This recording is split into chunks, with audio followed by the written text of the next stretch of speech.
സംസ്ഥാനത്ത് കുതിച്ചുയർന്ന പച്ചക്കറി വില. മുരിങ്ങയ്ക്കയുടെയും ഇഞ്ചിയുടെയും വില ഡബിൾ സെഞ്ചുറി കടന്നു. തക്കാളി വിലയും കൂടുതൽ തന്നെ. വില വർദ്ധിച്ചതോടെ പച്ചക്കറി വാങ്ങാൻ എത്തുന്നവരുടെ എണ്ണത്തിലും കുറവുണ്ട്. തക്കാളിക്ക് 80 രൂപ, മുരിങ്ങയ്ക്കയ്ക്ക് 200, ഇഞ്ചി 200, വെളുത്തുള്ളി 180 എന്നിങ്ങനെയാണ് പച്ചക്കറിക്ക് ഇന്നത്തെ വില. സെഞ്ചുറി അടിച്ച തക്കാളിക്ക് വില അല്പം താഴ്ന്നെങ്കിലും വീണ്ടും ഉയരുമെന്ന് ആധിയുണ്ട്.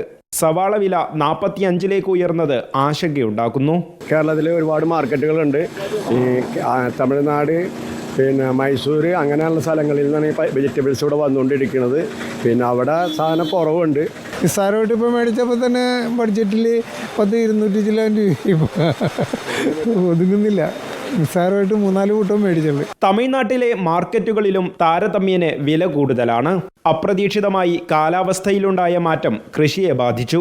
ഇതോടെ കേരളത്തിലേക്ക് പച്ചക്കറി വരവ് കുറഞ്ഞു. കേരളത്തിൽ വട്ടവട ഉൾപ്പെടെയുള്ള പ്രദേശങ്ങളിൽ കൃഷിയുണ്ടെങ്കിലും മതിയായ വില ലഭിക്കാത്തതിനാൽ കൃഷിയിൽ നിന്ന് അകലുകയാണ് കർഷകർ. ഇതും കേരളത്തിൽ വില വർധനവിന് കാരണമായി. തിരുവനന്തപുരം മാർക്കറ്റിൽ ഡബിൾ സെഞ്ചുറി എന്നൊക്കെ പറഞ്ഞിട്ടാണ് ചെറുള്ളി പറയുന്നത്.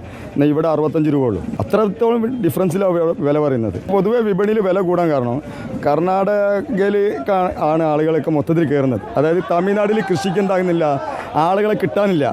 അപ്പോൾ അവിടെ കൃഷി ചെയ്യാതെ തന്നെ ഇപ്പോൾ ആളുകൾ എന്താണ് കർണാടകയിലേക്ക് കയറാണ്. നിലവാരം ഇപ്പോൾ 10 കിലോ സാധനം കൊണ്ടുവന്നാൽ നിലവിൽ 5ഉം 2ഉം ആക്കിയിട്ട് ചുരുക്കും. സാധനം വന്നിട്ട് തന്നെ ഡിമാൻഡാണ്. സാധനം വരുന്നത് കുറവാണ്, അതിനനുസരിച്ചുള്ള വില വളരെ കൂടുതലുമാണ്. കോഴിക്കോട്ടെ പച്ചക്കറി മാർക്കറ്റിനെ അപേക്ഷിച്ച് കൊച്ചിയിലും തിരുവനന്തപുരത്തും താരതമ്യേന വില കൂടുതലാണ്.